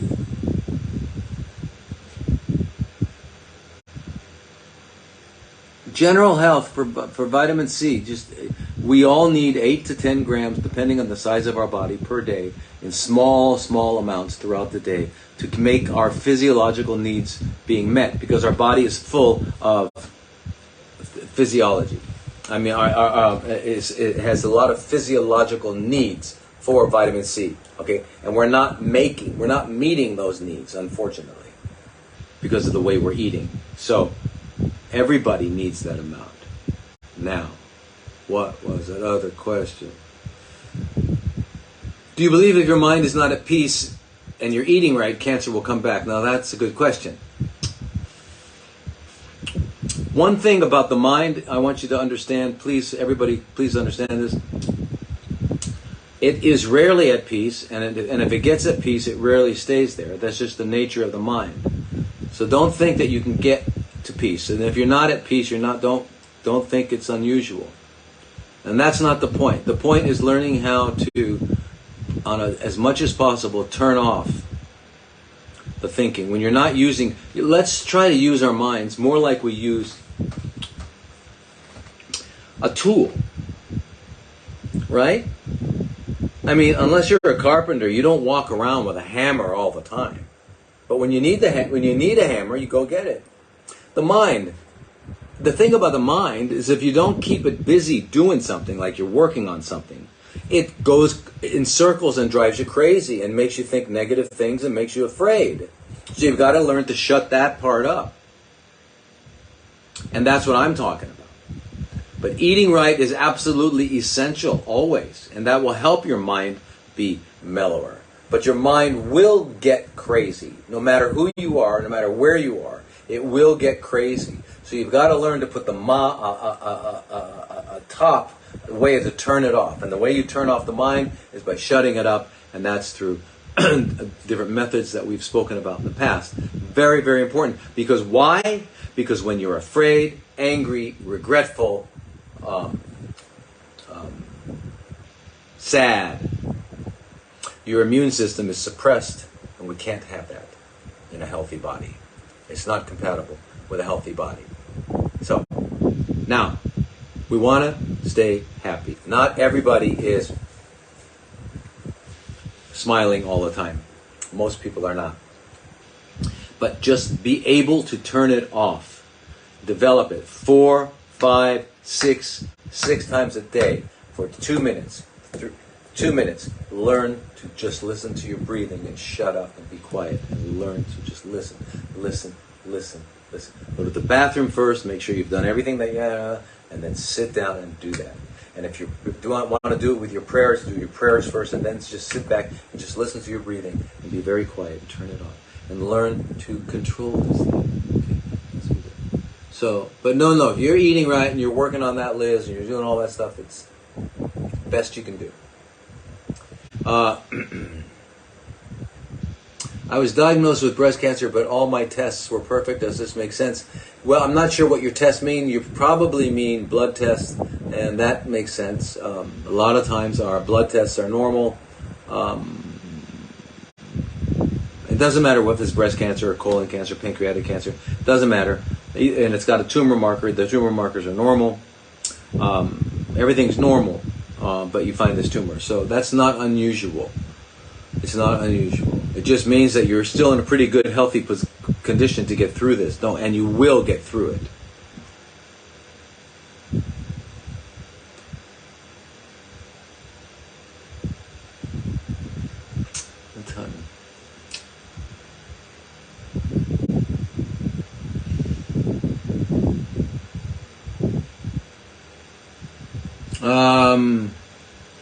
Nutrition and all this stuff is so confusing. It's because all the lies and manipulations. I know. You're absolutely right, Gene. It's really simple. Nutrition is really simple. Look.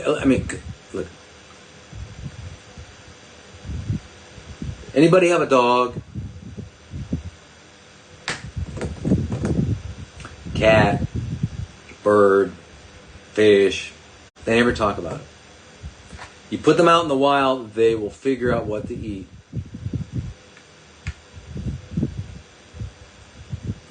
The whole idea is, what you got to remember is that the further you are away from living a natural life, that's the degree to which you're likely to get some kind of problems.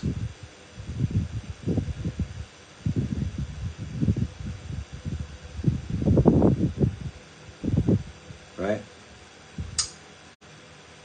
Okay, so just keep that in mind. Okay, so that's the thing.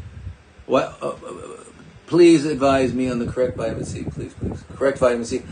Sodium ascorbate, just pure sodium ascorbate from the, it's called Nutribionica. There's a lot of them.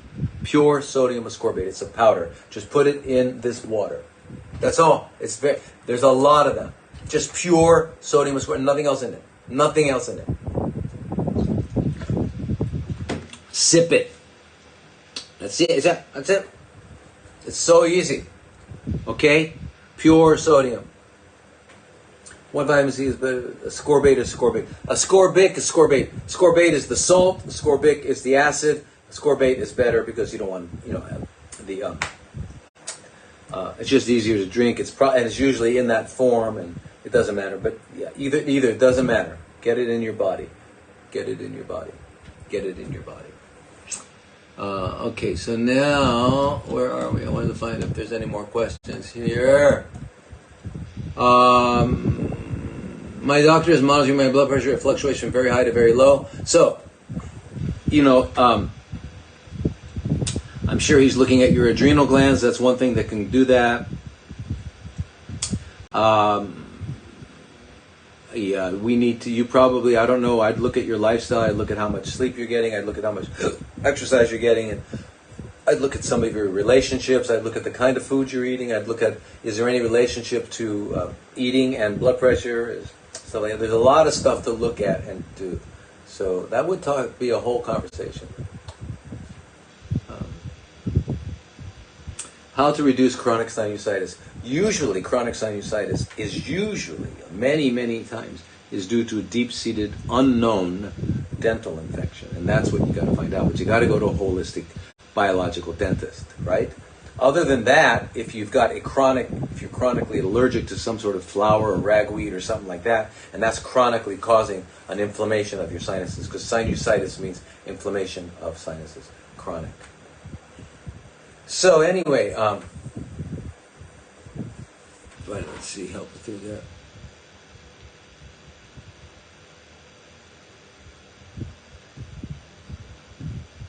Feet slightly ischemic and blue due to poor circulation. How to revive extremities. Okay. First of all, one of the most powerful ways of reviving the cells that line the blood vessels, and this is important for everybody, is fasting, is being in a state of ketosis, not eating 16 to 18 hours per day or 20, so that you develop ketosis. Because when you're in ketosis, you've got one of the ketone bodies is beta hydroxybutyrate, which we know makes new endothelial cells. So you need that. You also, if you've got any kind of that going on with your extremities, do some movement exercises continuously, right? So 4 or 5 times a day, get on a stationary bike, and if you're living in the city or whatever, and just do at least 10 minutes. So just keep those things moving and circulating. You got to make sure the food you're eating is healthy, because otherwise, if it's not healthy, your blood is going to be thick and full of blood clots and stuff like that. So there's lots of things you can be doing, but the ones I mentioned are very, very important. But moving around is very, very important. Moving around, and if you've got a beamer machine, a little beamer, they're really excellent. They open up the microcirculation. But eating healthy, getting to sleep early, moving all day long a little bit.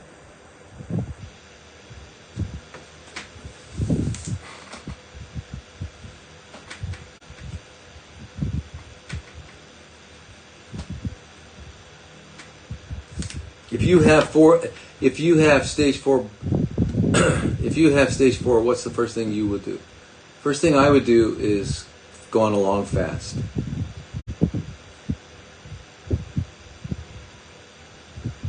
And I'd stop working for a while and just mellow out. Just read, sleep, and move around throughout the day, but put my body into big healing mode. That'd be the first thing I would do.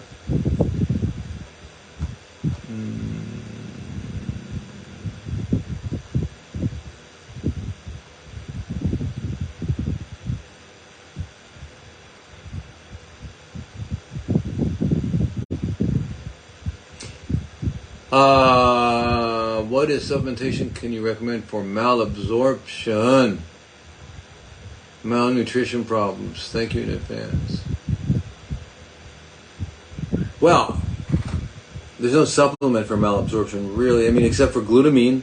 Glutamine is going to, if malabsorption means you need to heal the lining of the gut, and that means you just need healthy probiotics, and you need and glutamine is an amino acid that actually is necessary. So it's the main fuel source for those cells, so they need that. And usually, if you're eating right, you'll have a lot of that too. But that's it. I would say that those two are the big ones. And Pectosol. I would probably take Pectosol and glutamine, and make sure you have lots of good probiotics. And the only way healthy probiotics will stay in your body is if you are eating what? The food they like. So how do you eat the food that they like? By eating healthy human food. And healthy human food is what do you call it? Plant food. What we should be eating. Humans should be eating plant food.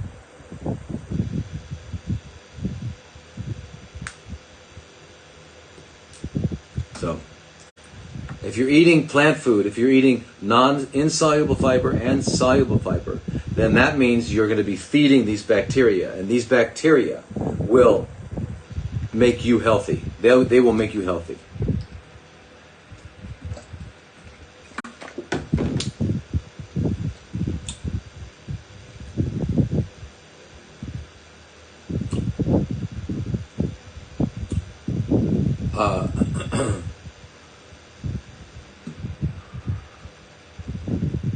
But anyway, so malabsorption and malnutrition, usually Americans and Western eaters are usually overfed and undernourished. sounds like this person that you're talking about might be underfed and malnourished, and they're not absorbing well. So they probably need to go do periodic type fasting and cleansing and using glutamine and using probiotics and stuff to heal. They need to heal their gut. So it sounds like a complicated problem. So I would advise that you call me and we make an appointment and we have a what do you call it? A consultation. It's not. I mean, I know I say all these things real quickly, and it doesn't always. Then the other question is, okay, how do you do all that?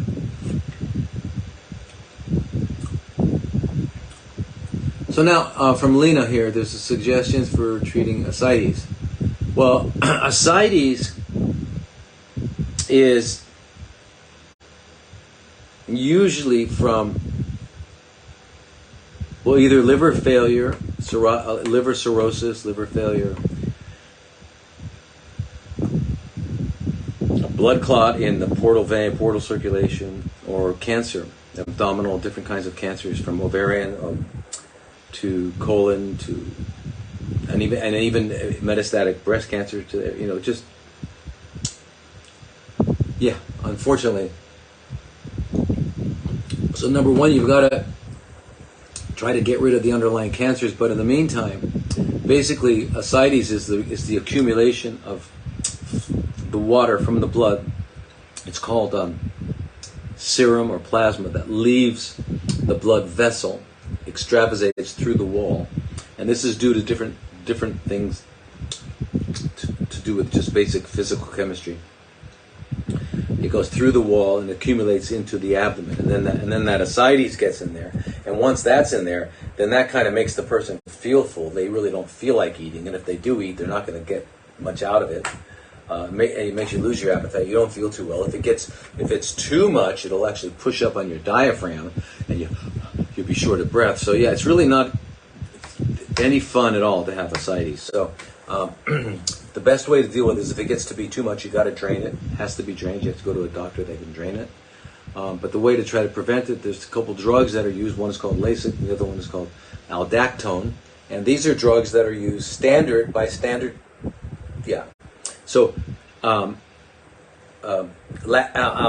is a potassium sparing diuretic. It's 25 milligrams 4 times a day, and you take that with Lasix, either 20, 40, or 60, or 80 milligrams once a day, whatever it is. But you got to have your doctor supervise it. It's got to be a doctor. But that's one way to keep it from coming about, because you're going to pee it off before it can accumulate. But that means you got to be drinking fluids too, because you can't not drink fluid and it'll pee it out, and then you'll be in real trouble. So yeah, it's a real trick to deal with the ascites, but you can do it. We do it all the time. It's not unusual. It happens all the time, and it's something we deal with.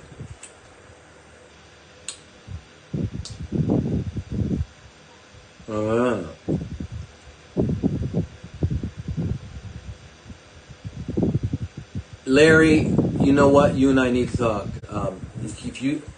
Every time you try thyroid, you try iodine, your thyroid goes overactive.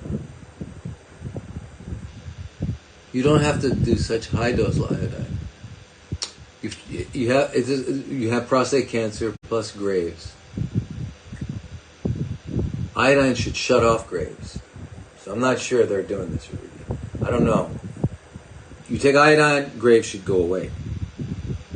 So I'm not sure what's going on there, Larry. I think you and I need to have a talk.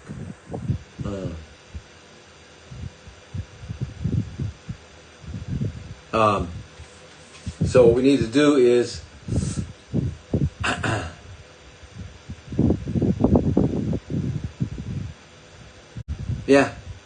iodine in high enough doses shuts off thyroid production, shuts off Graves. You'll still have the antibodies, but it'll make your thyroid gland produce normal amounts of thyroid, which is all you have to worry about.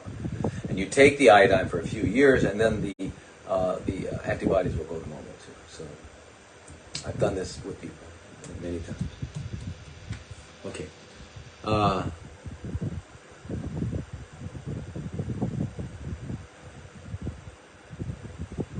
thoughts on black seed oil, cumin oil? Very, very amazing. Good. Tastes like kerosene, or what I think kerosene tastes like, or gasoline. Very, very, very good.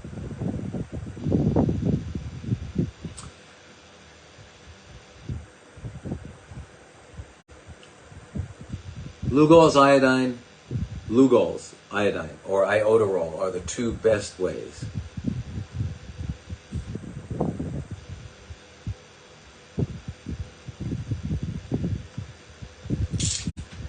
I'm going to have to do a special on every one of these subjects. Soy, because we've talked about soy many times, and I can see the questions here. Yeah, soy is like crazy good for you, especially if you've got breast cancer or prostate cancer. Very, very important. I've got to do something on that. I'm going to have to talk to you guys about copper and zinc. Zinc, zinc and copper, they need to be in a ratio of about 20 to 1, 40 to 1 of zinc to copper. However, it's not that you can do without copper. You need copper to live, so you can't do without it. They use it, it's involved in angiogenesis, and it's used with metastasis, so sometimes they'll use a drug or certain kinds of supplements that will grab copper, chelate copper, and get the copper low. And if you get the copper below a certain point, then you actually just will not have any metastasis, but you can be very sick. You're not going to be healthy at all. That's really not the way of doing it. No, and here's some of you accumulating it in your tissues. So if you're accumulating copper in your tissues, you probably have something called Wilson's disease is the word they use. What brand of pumpkin butter do I use? It's made by what was the name of that company? I love it. Pumpkin seed butter. It's made by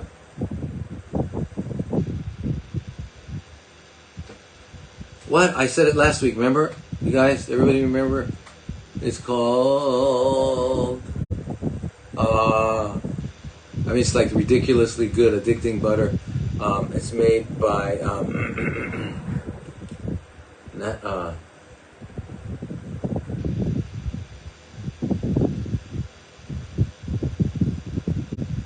gosh, I'll have someone post it. How could it? Omega Nutrition, thank you. Yay! Yes, Omega Nutrition out of Canada. I've been eating their pumpkin seed butter for decades. It's ridiculously good. Yeah. Thank you for writing that down, you guys. That's fantastic. Beautiful. Okay, good. What? Okay. I'm gonna try. I owe it to these people. Remember, we're gonna do another one, but I owe it to these people to try to answer their questions.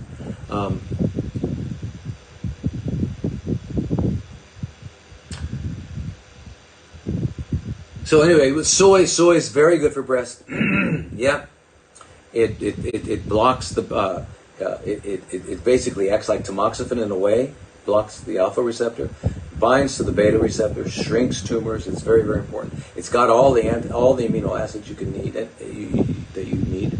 So it's a perfect protein, and then it does many other things. So it's really, I got to do a thing on soy. But yes, and for prostate it's the same, and for ovarian, and everybody anyway. Most research shows it, and just think about it. Japanese people live longer than us, 10 years longer than us, for as long as we've been measuring, right? And they eat soy all day long. So if it were really not good for you, that wouldn't be the case, and that is the case. All right? Do you have any suggestions for osteoporosis? I was just diagnosed, and I don't want to try the meds they're offering. Exactly, don't use medications. Osteoporosis, you got to make sure you have enough vitamin D. You got to make sure you're getting you can use your biologically identical hormone replacement. You can use estriol, progesterone. You need those to absorb, otherwise you just won't absorb it. All right, you won't absorb the calcium. So you can it's not calcium, it's the metabolism of calcium. And then the other thing is disodium EDTA without the calcium, not the calcium disodium EDTA, but just the disodium EDTA. 40 treatments will reverse osteoporosis, but you got to do it with someone who knows what they're doing. You've got to go to a doctor who's been doing it for years and knows what they're doing. But that will reverse it. because basically the calcium is leaving your bones and going to other parts of your body, and we need to kind of turn that around. So what are the things that monitor calcium absorption, which is really, really important, because it has to do with heart function, muscle function, a lot of other stuff. Well, our parathyroid glands, of course, but also our vitamin D for absorbing it, estrogens for absorbing it, all that stuff. So, and being the more acidic your body is, the more the calcium will be leached from your bone to try to alkalinize it, to try and neutralize it. And that's what the calcium is doing. That's why you always see calcium, like on mammograms, you'll see calcium as a calcified deposit. That's because it was the last ditch effort of the body to alkalinize a cell that was dying. And it was that when it's dying, it's getting acidic, low oxygen, and very high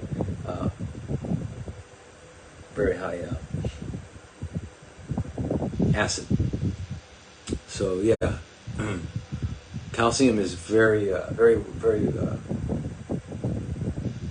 important in terms of alkalinizing, and that's why eating whole vegetables, uncooked vegetables, and eating them and getting all the bioavailable zinc and nuts and seeds, and getting the zinc and getting the magnesium and the copper and all these things, they're going to alkalinize your body in your bones, just like the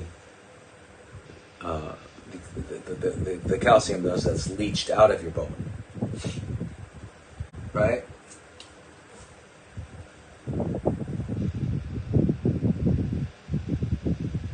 Okay, so that's that, So let's see, what's on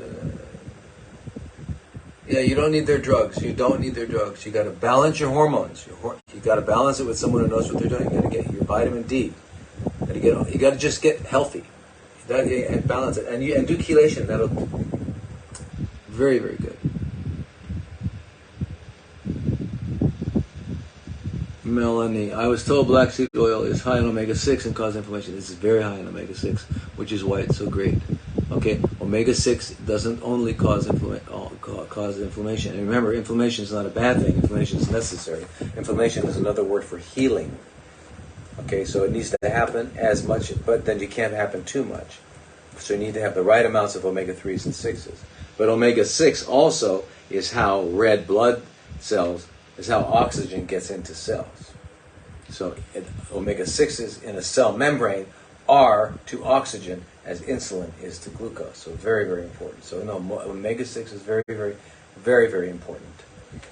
Very important. And it's not thought about. Not realized. Yeah. Okay.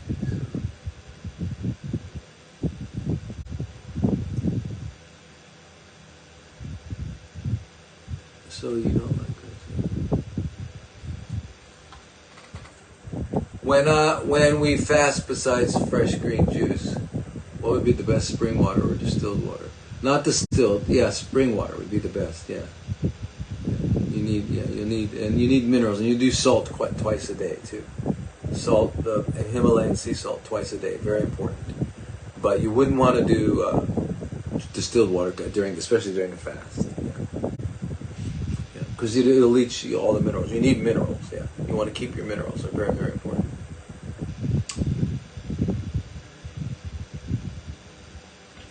So you don't like grass-fed beef, organic natural chicken, or wild-caught fish? Well, that's a whole discussion.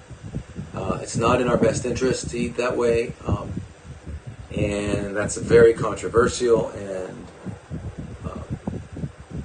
But I'll respect the fact that you haven't heard about it, and we need to talk about that.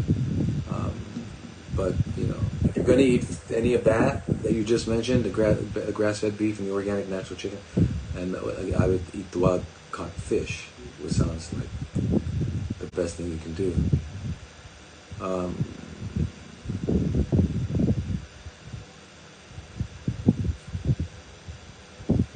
A clean source of vitamin C, not made from corn. Yeah, well, made from beet. Most of it's made nowadays from tapioca. That's really what they're making it from, is tapioca. And beet used to be beet.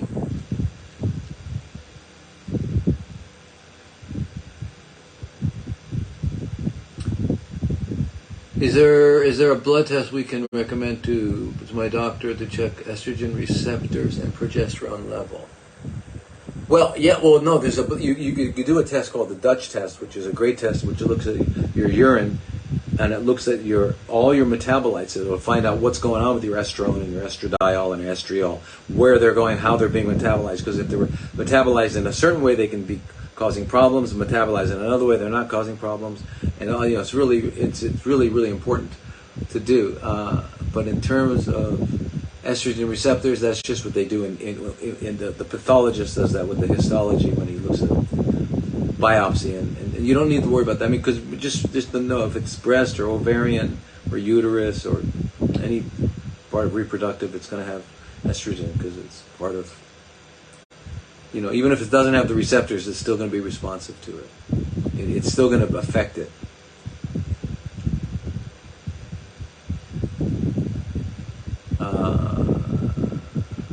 But I would, so I would say for your doctor, have him do the urine. It's a Dutch test, the Dutch test, and the urine do it. It's a company. You can find it online, and it's a urine test. It really will look at all your hormones. It's a great test. DCIS grade 1 non-invasive 6 millimeter tumor removed. Doctor wants to do 3 weeks of radiation. Tell the doctor to do 3 weeks of radiation on his testicles, and then to call you, and tell him to let you know how he feels. Okay, he should be feeling pretty good by then. Tell him not to worry about it. It's been proven to cause no problems. Or if your doctor happens to be a female, then tell her to do it to her ovaries. Tell them to do it to themselves. Or tell them, better yet, go to Chernobyl. Not Chernobyl, but go to Fukushima. Spend the weekend at Fukushima. Get to know the guys out there. Do I recommend radiation for DCIS high-grade triple positive? No way. Radiation, never. There's ways we can take care of cancer. DCIS. Okay, we've got to change diet. We've got to clean the colon. We've got to do a juice cleanse. We've got to do meditation. We've got to do exercise. We've got to balance hormones, not get rid of hormones. We have to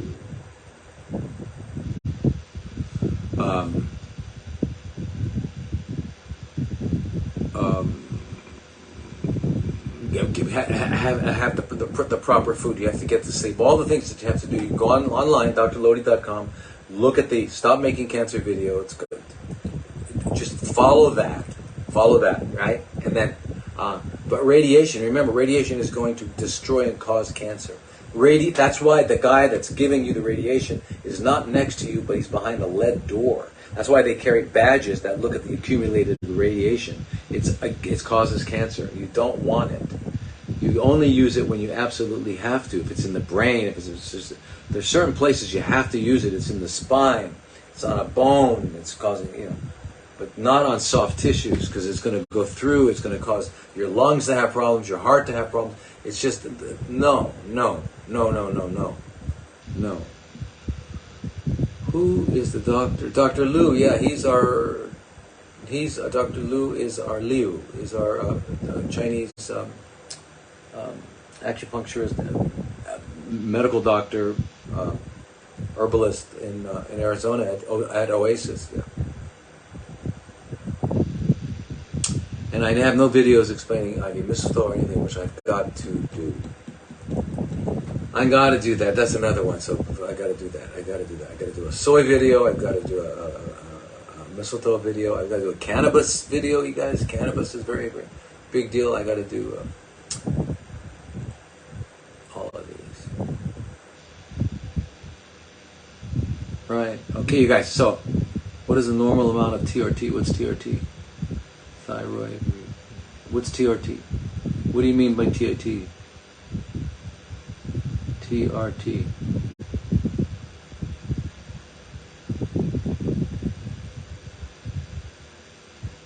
Thyroid.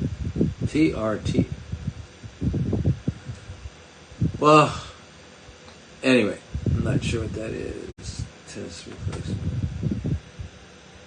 Oh, testosterone replacement. Okay, great. Yeah. I hate acronyms. What? Testosterone replacement. Okay, you replace testosterone so that you get your levels above 550, anywhere from 550 to like 900 or 1,000 is where you want.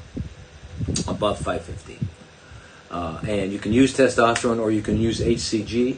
HCG actually makes testicles grow bigger. It stimulates, it's an analog of LH, which is luteinizing hormone, which comes normally from the pituitary, but it stimulates the testicles to make their own testosterone. So usually the subjective response from the HCG is better than the exogenous testosterone. So you can do exogenous testosterone. They have this stuff now that lasts for 3 months. It's a shot. It's put in a really thick oil, and or they have pellets. But or you can do it the 250 milligrams a week injection, or 100 milligrams twice a week, or you can get the, like I said, the HCG, which I think is better than testosterone. It keeps your testicles alive rather than having them shrink. You can do like 5,000 units once or twice a week for that. HCG is hard. It's hard to get, but compounding pharmacies have it. You got to find a doctor that's going to go to compounding pharmacy and get it, and they get it, and it's called Pregnyl, Pregnyl, Pregnyl.